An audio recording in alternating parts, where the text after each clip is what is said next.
He's Travis Meadows, singer-songwriter, and I love this, that it says, Travis Meadows is an orphan who turned into a preacher turned into a songwriter turned into a drunk that is learning to be a human being, currently on tour in support of his latest album, First Cigarette, and a new video that we premiered today, which is one of my favorite songs. It's Underdogs.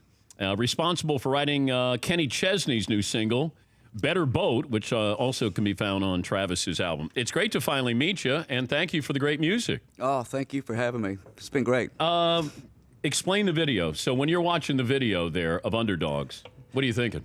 Well, I mean, it's kind of a hodgepodge, you know. I wanted it to be as broad as it could possibly be, you know, because I feel like it, at some point we've all felt like an underdog or overlooked or, you know, missed a job opportunity because we weren't good looking enough or, you know what I mean, whatever it was. And so we wanted it to be really broad. So you see a lot of people just kind of going through the everyday grind of life, trying to make something happen. How tough is, I mentioned this, that a lot of musicians live the life, therefore it's easier to write the song. The song comes to you through life. Mm-hmm. You live the life. Oh, totally. If I said you didn't have to live that life and you had a nice, easy life, and you didn't have these songs, like what would you take? Oh man, you know, Harlan Howard was famous for saying that same thing, as if we could pick our life. That you know, you're before you're born, you look down and say, you know, and the songwriters pick the hardest life because that's where the songs come from. It depends on when you ask me. Right now, I'm feeling pretty good. I'd probably go through it right now. You know, in the middle of it, not so much. What was it like though? Like at your lowest point? It was horrible. It was absolutely horrible. I mean, you know, in recovery groups, they talk about, you know, everybody has a bottom, and mine, the floor just kept coming out of it, and I'd fall a little lower. You couldn't find the bottom. I couldn't find the bottom, you know, as hard as I was trying. And but that last trip to jail just kind of solidified the deal for me. I keep notes in my phone for song ideas, right? And I call it my bag of tricks. And sometimes I'll be scrolling, I'll go through years of it, and there'll be countless times where it says, remember how this feels. And I don't remember what I was going through, but apparently I was like, you know, it's time for a change. Dozens of those, remember how this feels. And I should have put a note like, you know, as you're sitting your butt in jail or whatever. Are you surprised you're still alive? Yeah. Yeah, the last time I checked myself into rehab, I've actually become friends with the guy that checked me in. And the fourth time that I called and asked for help, he said, hey, Travis Meadows wants to check in. And he goes, he's still alive? True story, yeah. But when we had you on, when we were first introduced to you, you were telling us the titles of country songs you hadn't even written yet. When you said, my ex-girlfriend died and I don't know how to feel. Right. That's a country song. Oh, totally. Yeah. I woke up in jail naked. But this is your life that you're describing here, but it sounds like those are country songs. Yeah, it's almost like a bad joke, isn't it? But when it comes to writing, do they just come quickly? Or how much thought? Well, they all come differently. Sometimes I'm just strumming the guitar, and it'll just kind of start flowing out. Sometimes I'll get an idea, and I have to marinate, just kind of chew on it, sometimes for weeks. Like the song Sideways on the new record, that happened so fast that I thought there's no way it could be a good song because it happened in about 30 minutes. That never happens. Better Boat, the one that Kenny just recorded, that I remember distinctly writing with Liz Rose, and that was an 8-hour day with a couple of sandwiches in between and just about ready to give up. You know, we're just working on that last line. So, and I have some that I've literally worked for months on, a couple that were years, just taking a minute to kind of get them out. When do you know a song is done, complete? It's kind of like my heart just tells me.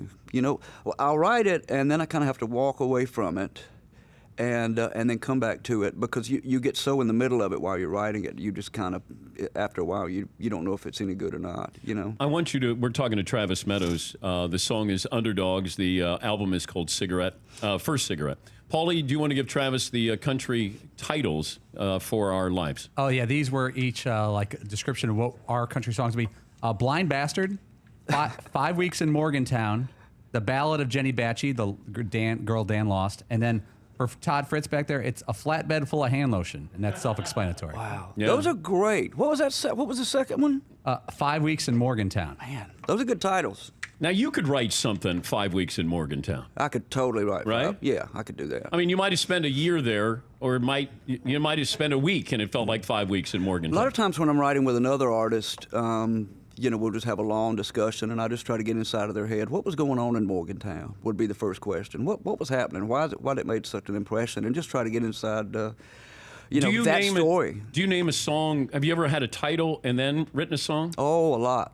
Yeah, that's actually, these days especially because I've written every song I know to write 3 or 4 times. Just keep writing until I get them right. And at this point in my career, a good title is almost impossible. It's gold. So I'll write down a title and kind of hang on to it, and yeah. I keep trying to get somebody to write a song. I have the title that you can't spell blame without me. It's good. But I mean, you got to write it now. Yeah, okay. Can you do that? Yeah, of course. You can't spell blame without me. Yeah. And it'll be Travis Meadows featuring Dan Patrick. Yeah, we can do that. All right.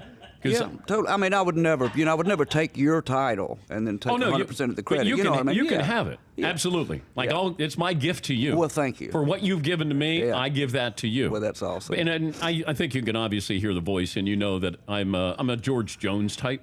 Yeah. Yeah. Yeah. Oh, I can hear it. Oh, I hear yeah. that low end rumble. Yeah. I can hear that. Yeah, like a little Johnny Cash. Yeah. Yeah, no doubt. Yeah. Hello, I'm Dan Patrick. Hello, I'm Johnny Cash. Can you do Ring of Fire? No, I don't think I can get that low. You know what's funny to admit in front of all these people? I have the hardest time remembering lyrics. I may or may not have done a few things that were more fun than the law allowed. And my brain, I mean, I got my phone sitting here with lyrics just in case I need them. I'm not even kidding. You It's got horrible. a cheat sheet. Always have a cheat sheet. But a lot of the big guys do that and they don't tell you and they disguise it as a monitor. Yeah. That's a little inside baseball. They have that, and it looks like a monitor, but they got the cheat sheet. Once I saw that, I'm like, well, I'm not alone out here. Do you cover other artists? I do not. I try to keep myself busy enough that I don't know what anybody else is doing, honestly, and it's working. But who did you follow? Like, all of a sudden, you decide you're going to be a country Okay, singer. I started off on drums. I had a guy that lived 2 doors down from me. He was a left-handed drummer, and I'm left-handed. And I would go down there, and he would go eat dinner, and he had a little closet set up. And the first song that I learned to play was Detroit Rock City, Kiss. Yeah. And then the second one was Jailbreak by Thin Lizzy, which Okay. a lot of people don't even remember. So anyway, I got started on the drums, and anything loud and rock and roll I would pay attention to, And then riding around, my grandparents raised me riding around in that old Cadillac. They would put on country, so I would listen to, George Jones and Johnny Cash and Conway Twitty and all of those guys. And then I moved to Gatlinburg, Tennessee, when I was 21, and I was gonna play bluegrass and smoke weed, and Not in that order. not necessarily in that order. And then I found out how hard bluegrass was to play, and I opted out for just smoking weed.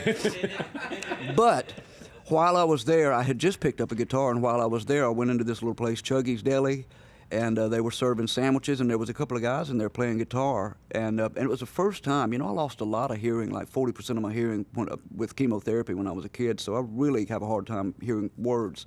And for the first time, I heard guys singing like Neil Young, just a guitar, and the lyrics, and Springsteen and Mellencamp and all those guys that I grew to love because of that, and listening to the lyric. And so I asked the lady, could I sit in for the lunch crowd? I knew 3 songs. She said, sure. Because I'm seeing, I'm seeing the tip jar there, and I'm thinking, good, there's got to be $20 in there. That's a big day. So I asked her. She said yes. So I played the 3 songs, and then I said, okay, I got to take a break. And those guys left, and a new crowd came in to get a sandwich. And then I played the same 3 songs, and the next day I knew 4 or 5. And Good for you. yeah, Hearts I Leave Behind is just beautiful. that's actually got recorded a couple of times by a couple of guys. Over in Australia, and then of course I can't remember the name, but that's one of the few that actually got it recorded. Oh, it's 2 or 3 beautifully written. times. Yeah. It really is. And that's what I told people, that I listen to what you're saying and then how you're saying it in that order. Opry City Stage in Times Square tomorrow night, and then Stone Pony in Asbury Park, New Jersey on November 2nd. Maybe Springsteen comes by for Pray for Jungleland. That's probably How would you do if Springsteen walked in? I would probably melt a little bit. That's one of the few guys that I would probably be a little starstruck. You haven't by. been around Springsteen. Paulie, bring in Bruce Springsteen here. Yeah. Who's the country singer if he walked in? You'd be man, tongue-tied. yeah, totally, Merle Haggard. I had tickets to his show. My grandparents owned the concessions at the Coliseum in Jackson, Mississippi. So everybody that came through, I saw for free, including Elvis twice. I saw everybody. Never saw Merle Haggard. I had tickets. How old were you when you saw Elvis? Oh, good Lord, 8, 9. My grandfather used to actually work with Colonel Tom in the carnival. I don't think I can say what they did, but we'll say they used to shovel elephant poop together. That's not the story they said. And so we needed somebody to come and do some tribute shows because Mississippi had got rocked by some tornadoes. And my granddad said, I think I could probably get Elvis, and they laughed at him. You don't laugh at my granddad. And so a couple weeks go by, and he calls him. He says, hey, you suckers, come in. I got, a meeting for you. Colonel Tom and Elvis came walking in. Silence in the room, a real awkward moment because my granddad pulled it off. And he did 2 shows, and if you know anything about it, they didn't do nothing for free. Yeah. Donated every dime to Mississippi, those 2 shows. Awesome. Yeah. You're from Jackson, Mississippi? Mm-hmm. Walter Payton is from Jackson, Mississippi. The running back, a former Chicago Bear? I'm trying to. I actually remember the name, but I'm trying to act like I'm knowledgeable. You know, I'm not much of a sports guy. I know. Peyton, I remember that's the guy that could jump. Yeah, you jump over the pile there. Yeah. The album is First Cigarette. Better Boat, he wrote for Kenny Chesney. Is that how we do it? So First Cigarette is the latest album. And he's written songs for Hank Williams Jr., Eric Church, Dierks Bentley, quite a few guys. But the latest album featuring Underdogs, which is one of my favorite songs. For more Dan Patrick Show, tune to Audience Channel 239 on DirecTV or download the Dan Patrick Show app.